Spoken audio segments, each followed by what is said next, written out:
Damn, Larry Elder, you didn't make the debate after you destroyed the Breakfast Club? Oh, yeah, what happened with that? I saw clips going up of that. That's all it is clips. You know, Larry Elder pulled a fucking... He did what you did with Taylor Swift. You know what I'm saying?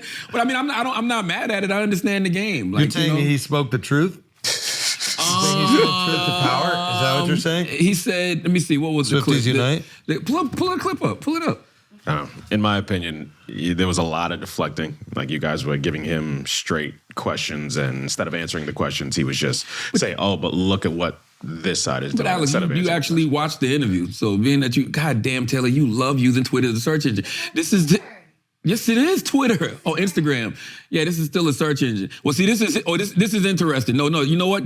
This is good. Go to his page. This is Larry Elder's page. Click Larry Elder's page. All right. Okay.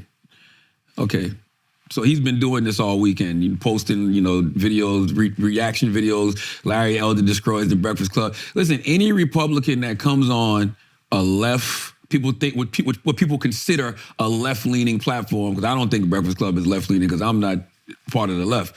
But any conservative that comes on, whenever we have conversations and there's disagreements or there's things we call each other on, that side is going to say the person from the right destroyed whatever platform it's on. That's just is what it is. Because they're looking for dunks. They're looking for dunks. And the reality is, hey, man, I'm trying to be a good host and bring people on from the other side. But I tell you what, if this is what we're going to be doing, then what's the point? What's the point? You know what I'm saying? So scroll down, Taylor. Go to the... You're trying to have the discourse, you're trying to have the discussion, and if you're just getting punished for it while these other networks don't even bring on the opposition, what's the point? He did a couple of these. Like this clip right here, he edited and it's just him talking. And look at the clip, look at the caption. Yeah, click on that. Look at the caption. Why can't we see none of his captions? Original audio is the caption. Maybe it's on the phone. Maybe you can't look at it on the computer. Yeah, I saw most of them on Twitter. No, I saw it on here. Hold on. It's an interesting strategy, right? Because it works. Like, okay, this is one of them. He goes, "It boggles my mind that Charlamagne calls Trump racist. Under the Trump presidency, Black America flourished." And then he listed all of the stuff that Trump did. We weren't even having a conversation about Trump. Like, I never said anything about Trump being racist in this conversation. And then on this one, he said, when C. to God interviewed Joe Biden in 2020, Biden said, "If you have a problem figuring out whether you're for me or Trump, then you ain't black." Instead of pushing back on Biden's racist comment, Charlamagne ignored it. "I called him out on it today on Breakfast Club AM." You got your people. Yeah. Now your people riled up. They're riled up. They activated. Yeah. I respect it. I think that's something that the left should learn how to do. But you don't cut clips to do it. They do though. They do cut clips and they do find ways and they edit interviews in the same way. Both sides do it. That's true. Both sides do it. Both sides do it. But it's unfortunate that he's using this as an opportunity to dunk instead of an opportunity to educate. Though I do probably feel like a guy like him who's in his position that like he's probably been called a sellout so many times from the black community. He's going on to the most prominent black platform on the planet. I think he's going in there like, oh, I'm gonna get revenge. Oh, I did rile him up though. Oh, what'd you do? You riled him? But see, that's the thing. See, that's the you gave him some riles. But see, that's what he cut. That's what he cut out from his part. Give me the riles. Play his part, Taylor. Go person, to. Is just it that one? You are a black person, and when Joe Biden insulted you by saying, "You ain't really black. We don't know whether or not you want to vote for me or vote for Donald Trump." It seems to me that should have been a wake-up call on your part. How dare this guy come in here and insult you, a black man, and tell you got to think a certain kind of way? I'm amazed that you weren't mad about that. I'm not gonna say. I thought conservatives get jokes. You upset me. You know what I mean? I don't tend to get upset over things like that. But what I did say. Well, you just not talk about a wake-up call, and it seemed to me that should have been a wake-up call on your part to have a white guy come in here who also said, by the way, about Mitt Romney. Because he didn't want to put more regulations on Wall Street, going to put y'all back in chains And Joe Biden has lied for decades about his civil rights record, claiming that he desegregated movie theaters and restaurants in Wilmington, Delaware, when he didn't do any of that. He lied and said that he tried to visit Nelson Mandela during apartheid South Africa. He did not. And he came in here and told you aren't even black and let you think a certain kind of way. It seemed to me that should have been a wake-up call for you, but it wasn't, apparently. Yeah, I mean, no, for the record, I'm not a Democrat or Republican. I didn't say you were. Yeah, I think both. I don't know what you are. I never even asked you about your party affiliation. Yeah, I'm just saying, but you are black. Absolutely. And to have a white guy come in here and tell you have to say think a certain kind of way, otherwise you, quote, ain't black. Wow. How should I have replied to him, you think? What I just now said, how dare you insult me and tell me I think as a human being, let alone as a black person? I don't tell you how to think, Joe Biden. How dare you come in here and tell me how I should think? I'm going to vote for Donald Trump if I want to vote for Donald Trump. And if I want to vote for Donald Trump, it does not make me not black. 20% of black people, black men, as I said, voted for Donald Trump in 2020. Are they not black now? So only 80% of black people, black men walking around are really black, 20% are not because they voted for Donald Trump. How insulting is that? How condescending is that? Well, I'm Now go acutely back. aware, Now go to Charlamagne, the Breakfast Club page because there's context. You know, I mean. By the way, I riled him up. I want to. I'm gonna show you the rile. I'm gonna show you the rile. Show me the rile, bro. You're gonna see the rile. You know I love a rile. You're gonna see the rile. You're gonna see the rile. It was just one question that just riled him up. Yeah, just give me that rile. It was just one question. There was one question that set him off on that. He was a little defensive right there. Hit that audio. Have you ever heard the term "nigga wake up call"? No. It is an incident where a person of color forgets that they are of color and are reminded rather brutally by an unexpected act of racism. Have you ever had any of those? Oh, brother. I'm just asking. You think you've ever Well, had any? I'm acutely Stir the aware, pot. That's the Charlamagne, row. I'm a black person, That's the just as you row, are a black baby. person.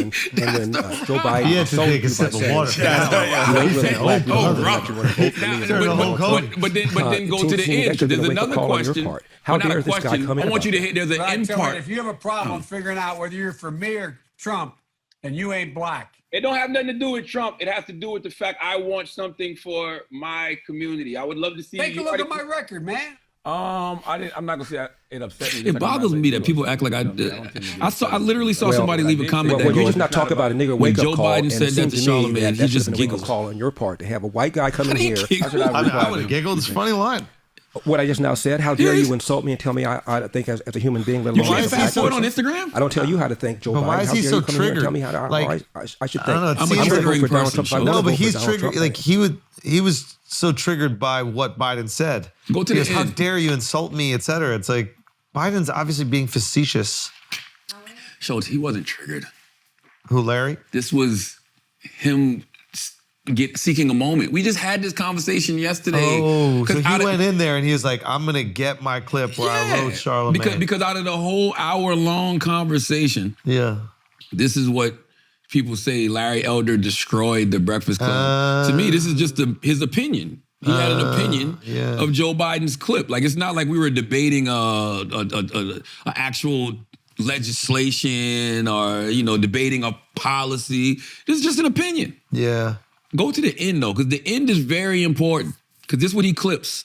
This guy has done monstrous things to black people, and then for him to come in here and tell you how you ought to think as a black person, it blew my mind. As a person objectively who doesn't care about either party, when I just take a step back and I just look at everything that's happening, I see one party that seems still committed to democracy somewhat, and one party who's headed fast towards fascism. That's just my personal opinion. So who do you think I would vote for? Now, by the way, if you saw the interview, he was ducking the fascism question. The whole interview. What was he saying? He just was ducking it. He just wouldn't have even entertain the conversation. Were you at all impressed by him? Impressed? I mean, he's a smart guy. Yeah, You know what I mean? It's smart just a dude. matter of, is he being authentic? I think a lot of things that he says is disingenuous. That's all.